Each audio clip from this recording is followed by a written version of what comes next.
Well, this is going to be a slightly different video than what I've done in the past. Mostly done maple syrup. And if you've watched any of those videos, you know that one of the challenges that I've had over the last few years is that all of my tanks are sitting outside. And in the middle of the winter, that's no bueno. Everything gets covered in snow. The temperature obviously is not controllable, so I have to worry about my tanks freezing and the valves cracking. I have to run my RO out in the weather, which isn't fun on its own, but then you get snow and rain and mud and slop and all that kind of stuff, and then I have to worry about the RO freezing. So that's not good. So what I've been wanting to do, and it just hasn't been a priority, is to put up a barn to put my tanks in for my sap collection. And if you recall, I'm gonna go back here. What I've had is all of my tanks sitting on a ledge that I carved out of the hillside. And that used to be right here. You can kind of see the remnants of part of the shelf up there. It was nice because I could use gravity to feed everything. Now that I have the RO, it's a little different scenario. I don't really need gravity until I get everything finished into my concentrate tank. So I really only need one tank that's up higher than my evaporator. And I'll be able to deal with that, hopefully. But what you are about to see is a whole bunch of time-lapse videos, and there's a ton of bugs here, so sorry about that, of me taking the hillside out with about 4,000 trips of the tractor, the excavator. Lars has been helping a little bit on and off, and basically removing a big chunk of that hillside so that we can get our barn up. And I'll show you what the barn is. I think it's about 4 years ago we bought a barn off Marketplace that was probably from the early 1900s, I'm gonna guess, maybe late 1800s. It's timber frame. There's a combination of round and square nails in it, so that's why I'm kind of thinking that it's turn of the century. And I've got it on this trailer, so you can kind of see there's all sorts of bits and pieces here. There's some other stuff in there as well. But it's constructed using 6x6, mostly oak. There's some oddball kind of 2x4 assemblies that they did for a lot of the braces. Not in the best shape, but like right here is probably the worst spot. I'm gonna have to fix that a little bit, but we bought that with the initial intention of potentially turning that into our cabin. With the limited flat ground here, what we decided to do is go with a post system and put the cabin out over the hillside, with the thought that maybe someday we'll put a bigger cabin using another barn that I got off Marketplace, which is over on the other side here, which is much bigger, with much bigger beams, but also unlabeled. So I don't really know what I have or what I'm gonna have to do to get it functional. Probably gonna use that down the hill for an actual barn to put the sawmill in at some point, but you never know. We might keep that and actually put it up as our kind of finished cabin if it turns out that we want something bigger than what we've got over there, which is a combination of cabin slash maple syrup finishing operation at the moment. Hopefully I'll have enough space in the barn here that I'm going to put up that I won't need to do finishing in there anymore. But that cabin is 16 by 16 with a little bathroom that's I think 8-9 feet long.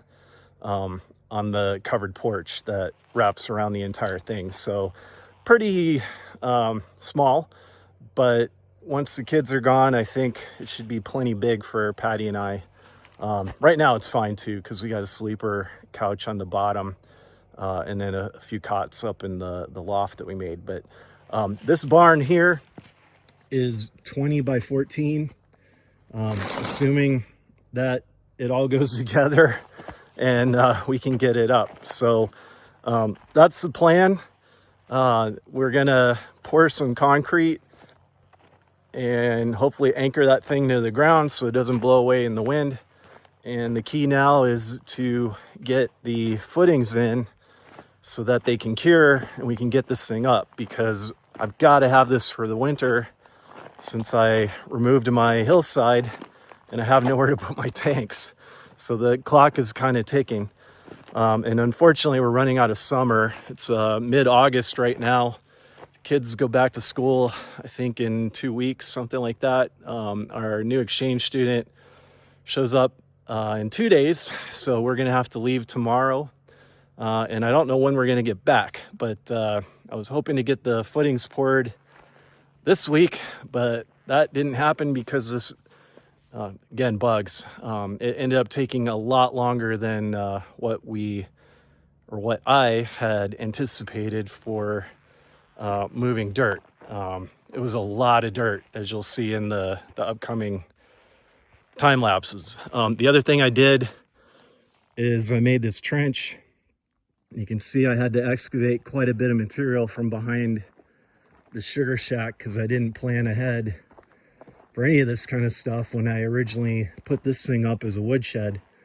I wasn't even planning on doing syrup, but ended up cutting this all out. And I've got a pretty good drop here, and goes into the 12-inch culvert that I put in the ground last fall that runs along the lot here, and then dumps down over the hill. So I should have, hopefully, an outlet for all the water coming off of the hillside, and then also I can run a drain into this trench from the new barn so that I have a place to dump water when I'm running my RO. So that's the intro here. I think we'll show the time-lapse video, and then after that I'll probably come back and show the layout for the new old barn, and kind of see how it looks in terms of the size of the space here, and we'll wrap this one up, and then hopefully I'll be able to make a handful more videos as we put this thing up. So enjoy the time lapse.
All right, we got the layout roughed in.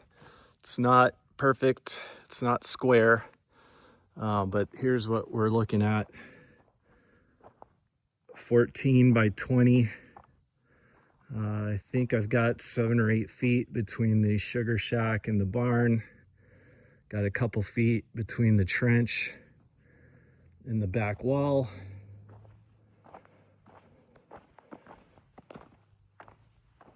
Roughly parallel to the sugar shack.